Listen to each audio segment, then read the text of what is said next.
Merhaba sevgili öğrencilerim, sevgili yavrum kızım oğlum canım. Biz devam ederiz 4. sınıf fen bilgisi dersinde. Devam ederiz bizim 3. dersimizde kızım yavrum. Kitabı açın, belki de siz anlattım da size nereye ulaştık. Önceden biz aldık ki canlıların temel oluşumu hücreden oluşur. Hücre ne demektir? Hayvan hücresi neydir? Hayvan hücresi neydir? Ondan sonra bitkiler nasıl yaşarlar? İhtiyaçları neye vardır? 4 ana şey çok önemliydi. Onu anlattım size. Şimdi bugün konumuz ne demektir? Arkadaşlar vücudun yapımı. Benim vücudum, sizin vücudunuz, değerlerin vücudu nasıl yapılmış? Tabii 4 şeyden yapılmış. Önceden arkadaşlar belki de dikkat edersiniz aldık ya. Bahtatada ben yazmışım, bunların tanımları çok önemlidir. Her zaman da istersiniz. Arkadaşlar sadece 4'te yok. 5'te de istiyorsunuz. 6'da istersiniz. 7. sınıfta da istersiniz. 8. sınıfta da her zaman bunu kullanıyorsunuz. Arkadaşlar kızım yavrum. Biz söyledik hücre. Hücre ne demek dedik? Canlıların temel oluşumudur. Bu tarifini aldık. Bugün konumuz ne demektir? Doku. Doku ne demek? Doku ne demek? Bu hücreler yavrum beraber çalışırlar, bizim için doku oluştururlar. Dokudan sonra ne gelir? Dokular beraber çalışırlar, bizim için organ oluşturur. Ben bunları boş bıraktım. Bunları boş bıraktım dedim, öğrenci dikkat etsin, kendisi yazsın. Şimdi dokular oluşturur bizim için hücreler ve oluşturur, doku oluşturur. Doku. Burada ne yazarız? Organ. Organlar beraber çalışır, olur sistem. Ben her zaman öğrencilerime bu şeyi vermişim, hiç unutmazlar. Bunu ezberlerler. Bakın yavrum. Hücre. Hücreden sonra ne demek? Doku. Dokudan sonra ne gelir? Organ. Organdan sonra ne gelir yavrum? Sistem. Sistem olduğu zaman yani organizma. Tamamen bir şey yapıldı. Anlaşıldı mı? Birinci bu. 1'den 2'ye, 2'den 3'e, 3'ten 4'e. Pardon, burada 4 yazmak lazım. Affedersin, elimle de sildim, yasaktı, olmaz da. Arkadaşlar kızım yavrum, hiç bu şeyi unutmayın. Hücreler beraber çalışır, ne oluşturur? Doku. Dokular beraber çalışır, ne oluşturur? Organ. Organlar beraber çalışır ve ona yavrum sistem. Sistem. Bu şeyimizdir. Yani ondan sonra yani organizma çıkar. Hangi organizma? Hayvan oldu, bitki oldu, insan oldu. İşte bununla başlarız. Yani annemizin karnında hamile olduğu zaman dünyaya gelmek neden başladı? Hücreden başlar. Tek hücre. Hücre olur 2, 3, 4. Bunu inşallah gelecek sınıflarda anlarsınız. Ondan sonra doku olur. Ondan sonra organ olur. Organ sistem. Eğer hızlı bir kağıtla elinizde not defteriniz varsa bu tariflerin tanımıdır. Ben kısa bir şekilde ettim. Arkadaşlar biz burada kitabımıza göre, ben bunu açıklayayım, kitabımıza göre burada biz 4 sistem alırız. 4 sistem, birisi iskelet sistemi, diğeri kas sistemi, kastan da sonra dolaşım sistemi, ondan sonra arkadaşlar bizde pardon kağıtlarım uçuyor. Hadi canım yavrum, bizde dedik kas iskelet sistemi, kas sistemi ve solunum sistemi veya dolaşım sistemi. Bu 4 sistem alırız. İyi vakit olsa bu 4 sistemi bu derste hepsini açıklayacağım.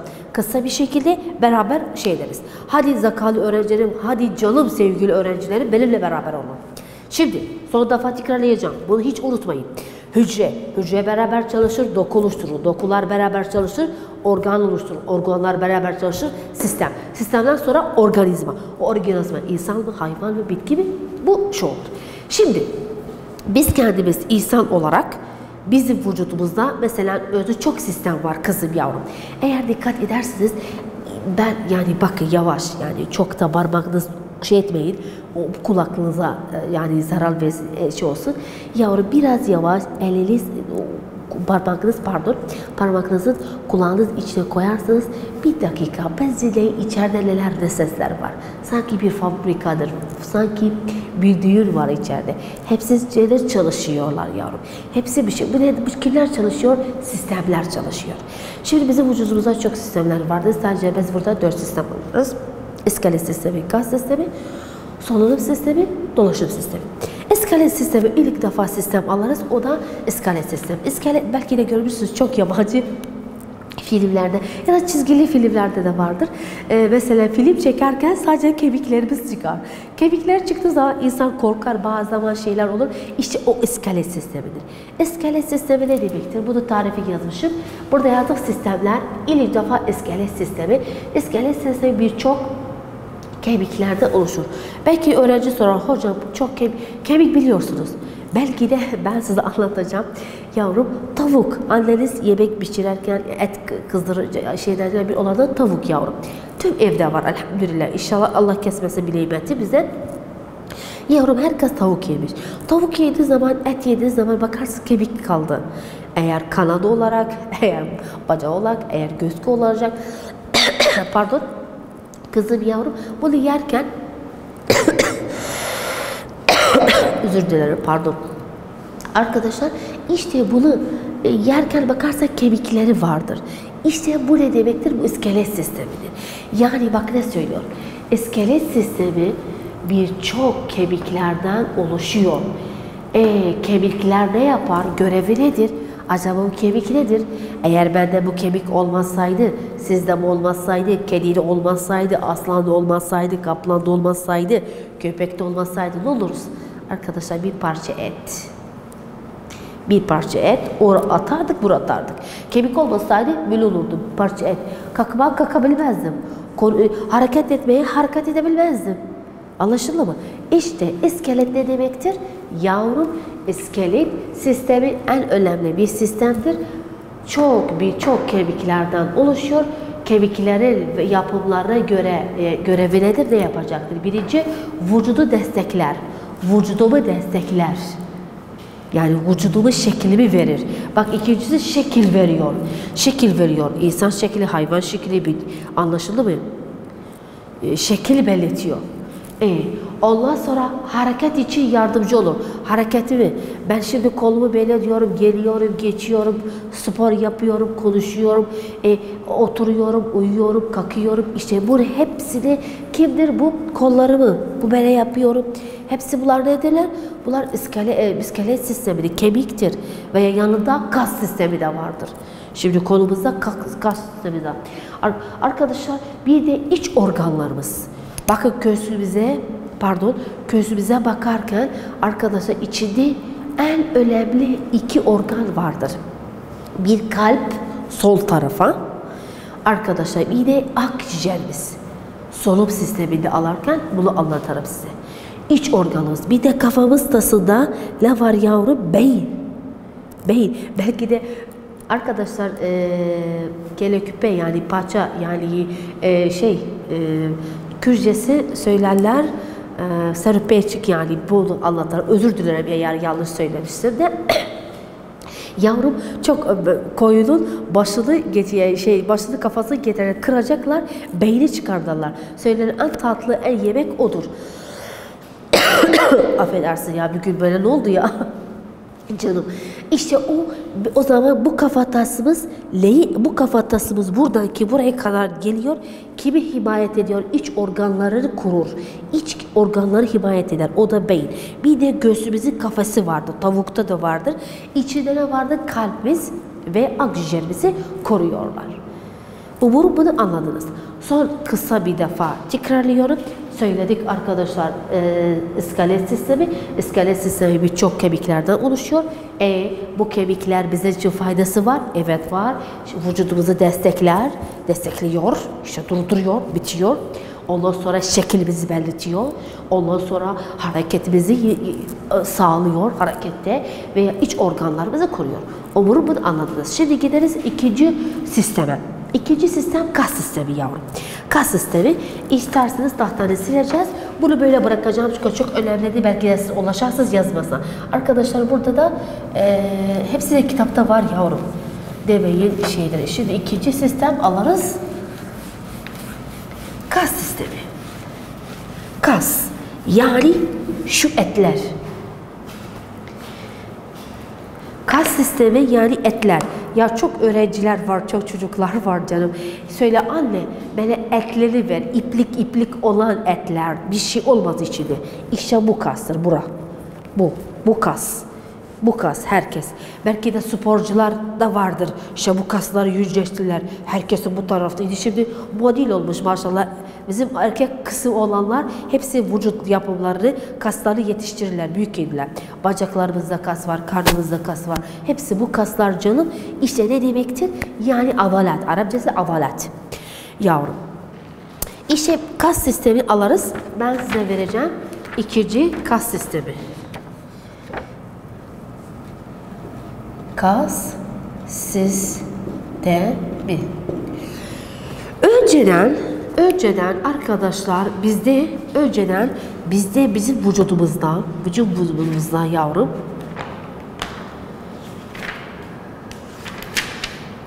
vücudumda kaç tür? 3 tür kasımız vardır. 3 tür kasımız vardır. Vücuduna bulut olarak not olarak bu işareti koyacağım yavrum. Ne demektir?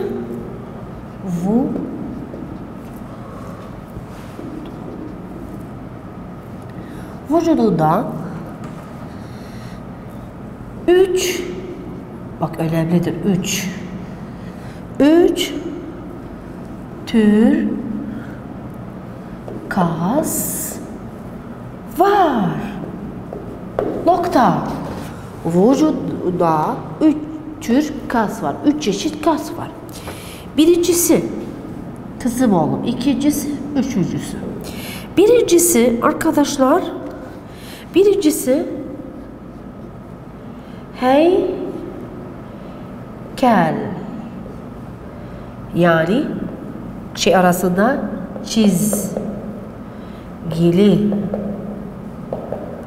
çizgili kaslar.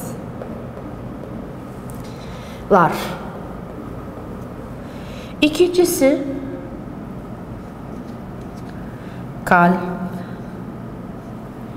kalp kası. Sadece burada yazarız. Demedik kalpler kası. Çünkü bir kalbimiz var. Kalp kası. 3 düzgün kaslar. Arkadaşlar kızım yavrum. Bizim vücudumuz şu etler kollarımızda var. Belki de herkes dokarken, elini böyle tutarken çok yavaş, çok şey etmeyin, mor olsun ya birbirinizi şey dersiniz. Yok yavrum, dikkatinizi çekin, yavaş olun. Bu etler yavrum ne demektir? Kastır. Kas sistemi çok önemlidir. Çünkü kasla iskelet sistemi beraber çalışır. Eğer yesey, Allah bizi böyle yarar. Bak nasıl Allah Tanrımız bizi böyle yarattı. Hamdolsun ve şükür olsun. Eğer yeseydi biz kemik olsaydık bir yere çarparken bütün kemikimiz kırılardı, düşürür. Eğer ceseydi biz sadece kas olsaydık, et olsaydık yani ne yerimizden kalkardık, ne konuşabiliriz, ne hareket edebiliriz, parça bir et gibi olurduk. Arkadaşlar işte bak Allah Tanrımız ne yapmış? İskelet sistemiyle veya kas sistemi beraber çalışırlar ki hareketimizi, bu durmamızı veya kurmamızı. Bu şeyler yavrum bu kemikler eğer cese bu etler olmasa bu kemik hareket ederken aynı demir gibi taş gibi birbirine vurarken yenilir, kalmaz, kırılır. İşte bu etler ne yapacaklar? Muhafaza edecekler. Yardımcı olacaktır bu hareket etmeye. Bakın dikkat ederseniz ne kadar büzüşürler, ne kadar şey olurlar. Elini bak daima sporcular elleri böyle yapacaklar. Ne olur? Çünkü ne olur yükseklenir. Bu kaslar büyük olur, gösterir. Böyle yaparken uzanlaşır. O da büzüşür, kısa olur. İşte bu hareketler bir şey edin. Bir de bizde bu kasların var iradeli ve iradesiz. İradeli kelime ne demek? İradesiz nedir? İradeli kelime benim irademdedir. Arkadaşlar kızım yavrum. İşte oturdum. Kalktım. Eliniz kaldır. Elimi kaldırdım. Eliniz nedir? Endirdim. Sağ tarafa dön. Döndüm. Sol tarafa dön. Döndüm. İşte arkadaşlar bu hareket ettim. Ya bunu şeydir. İradidir. Gözünüz kapat. Gözünüz aç. Bu hepsi iradi kaslardır. İradi kaslardır.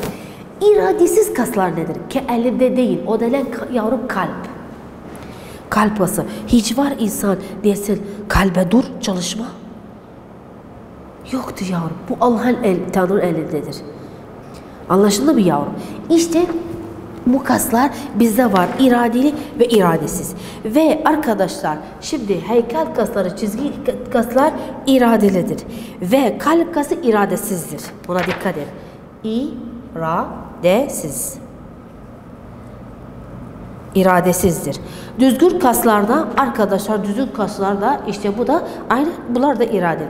Bir ikisi heykelle veya düzgün kaslar arkadaşlar iradedir. Diğer kaslar yok iradesiz kaslardır. İradesiz kalp iradesiz kaslardır.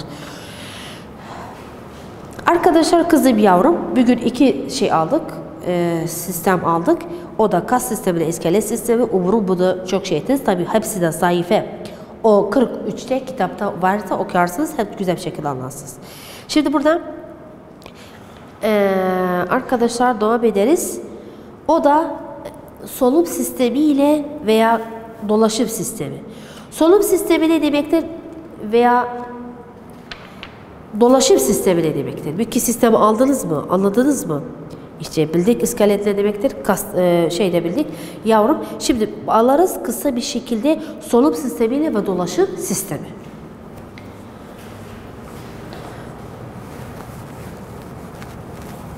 Umarım bunu anladınız yavrum. Şimdi kızım yavrum. Solunum sistemi ki her dakikada ben nefes alıyorum. Her saniyede nefes insan yaşayabilmez nefessiz. O solunum sistemi. Üçüncü sistem ne demektir?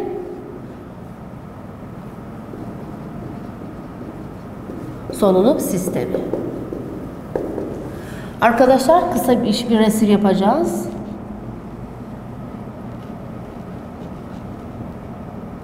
Dikkat edin burayı kapatmayın. Kapatsanız yani nefes gelmiyor. Arkadaşlar bu şekilde akciğerimiz, akciğer. Arkadaşlar bizde var burun, solunum sistemi organları, Arkadaşlar organları birinci burun, ikincisi nefes borusu,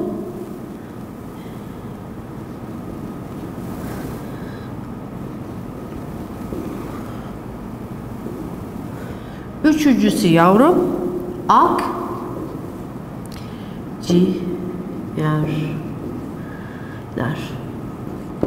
Şimdi her organı açıkları size belirtelim canım. Bakın.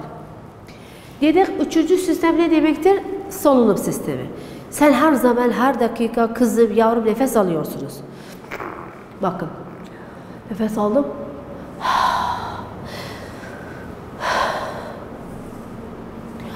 Nefes al, ver. O zaman ne aldım? Oksijen aldım. Vücuduma girdi.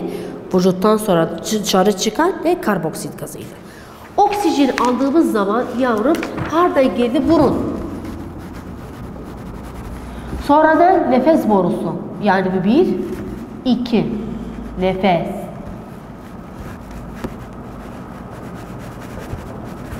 Bu ikisi yavrum ne demektir? Akciğer. Akciğerler. İki tanesi. Bu. İşte nefes aldım. Burnumla bu hava sıcak olur, temiz oldu. Burnumda kıl vardır. Belki de affedersiniz. Her abdest almakta ya da eve giderken eliniz yüzünü yakarken burnunuzu temizlersiniz. Bu burun temizlemesi esası. Zaten bu sene İşte bu hastalık işte bunun üzerine durmuş dikkatimizi çekmek. Allah korusun hepimizi. İşte burnunuzu temizlerdiğiniz zaman arkadaşlar ne olur burun temizlenir. Bu nedir? Bu havadaki pisliklerdir veya havadaki tozlardır, mikroplardır. Hepsini burnumuzdaki kıllar, şeyler korur. Oradan sonra neye gideriz? Nefes borusu. Burada iki borumuz var. Birisi yemek için, birisi de şey. Allah boğuldu, boğazımda kaldı. Bu şekil edersiniz. Ne demektir? Nefes, yemek yani bazı zaman yemek nefes boruna gider. İşte bizde burun var. Burada ondan sonra nefes borumuz vardır. Nefes borumuzda iki akciğere gidecektir. İki akciğere gittiği zaman işte orada oksijen bütün vücuda dağılır veya karbondioksit dışarı çıkar. O da bu işi ulaştıran işte burundu, nefes borusudur, akciğerdir. Ondan sonra kim başlar? Dolaşım sistemi. Dolaşım sistemiyle solunum sistemi beraber çalışırlar kızım yavrum. Onlar da beraber çalışırlar. Nasıl iki çocuk beraber oynarlar? Beraber. İşte bunlar da böyle. Bak kas sistemiyle veya kemik sistemi, iskelet sistemi aynı beraber çalışıyorlar. Burada da solunum sistemiyle veya dolaşım sistemi aynı beraber çalışıyorlar. Bakın dolaşım sistemi. Arkadaşlar burada belki de anlatacağım, bilersiniz. Dördüncü dolaşım sistemi. Dolaşıyor. Dolaşım sistemi. Dolaşım sistemi. Arkadaşlar dolaşım sistemi dolanıyor. Mesela bakın yavrum, eliniz yaralandı, burada da kan çıkar. Ayağınız yaralandı, kan çıkar. Allah göstermez, bir kazaya uğraştınız ya okulda koşuyorsunuz ya evde bahçede oynarken ya bilmediniz başka bir şey ettiniz. Arkadaşlar bunu yapacaktır. Bu sizin kan olur. Kan ne demektir? Kan dolaşım sisteminin bir organıdır canım. Bunu 5. sınıfta güzel, Allah ömür verirse 5. sınıfta çok güzel bunun üzerine durarız. Ama arkadaşlar sadece biz burada bile yavrum. Birinci şeyimiz şimdi organımız nedir dolaşım sisteminde? Kalp. Kalp. Herkes biliyor. Zaten kalp bu şekilde olur resmi.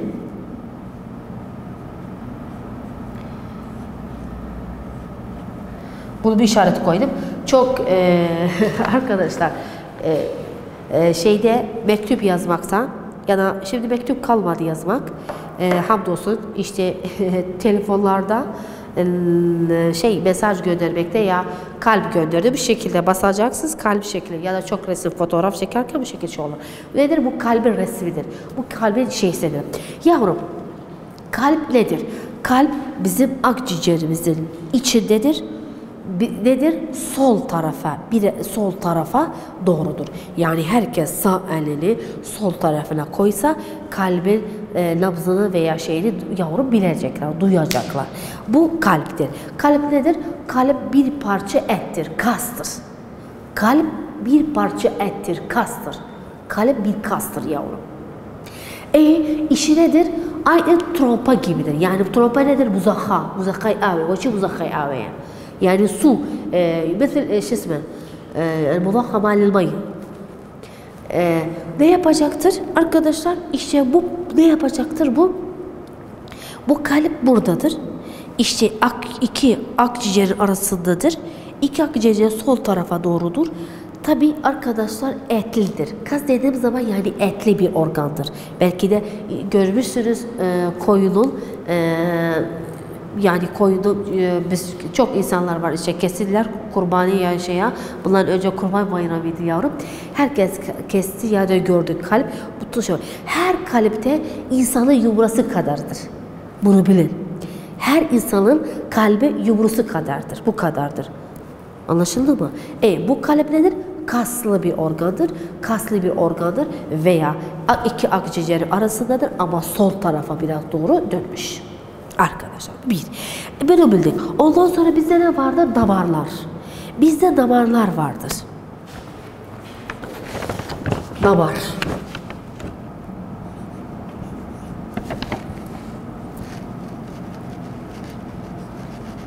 Damarlar. 3. Bizde ne vardır? Kan. Hele bakalız. Şimdi arkadaşlar bizde damarlar. Damarlar var. Damarlar elinize bakarken belki de bakın dikkat edin işte bu.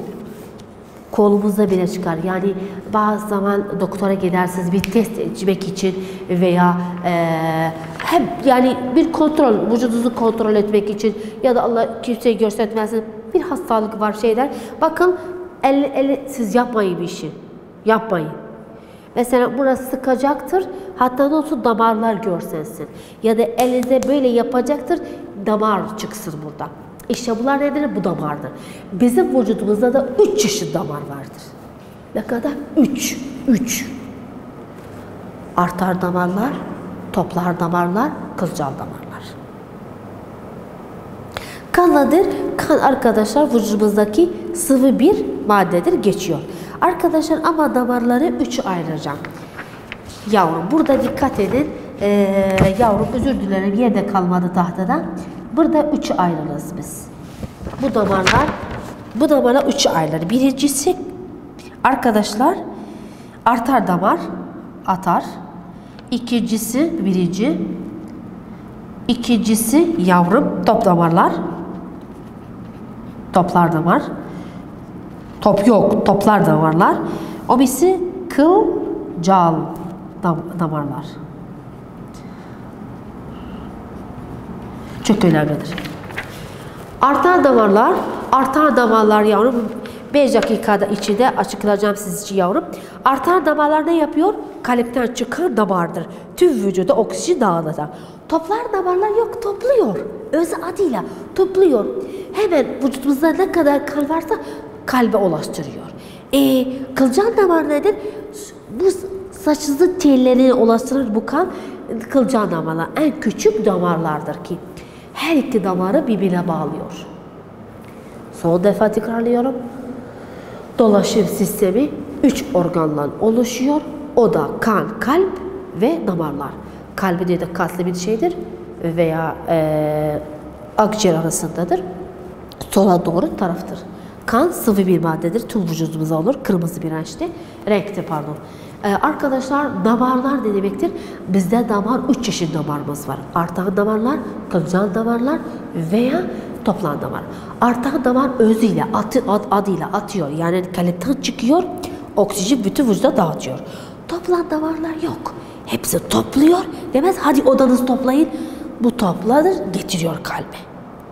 Ki dışarı karbondioksit gazı dışarı çıkıyor. Bu solunum sistemi yoluyla tabii arasındadır çünkü. Kılcal damarlar birbirlerine bağladılar. Bu birbirlerine bağlıyor. Umarım bunu konunu güzel bir şekilde anladınız ve notlarımı defterlerinize yazdık. Hadi kızım yavrum inşallah Allah ömür verse gelecek deriz. Tabii hepsi konu açıkladığım sayfa 49'daydır. Arkadaşlar umarım bunu gelecek deriz. İnşallah çevre sistemine gideriz ve çevre sisteminin özelliklerini alırız. Orada da çevre üzerinden birçok şeyler, notlar şeyiniz. Umarım bunu gelecek deriz. Görüşürüz, tamam mı? Güle güle canım.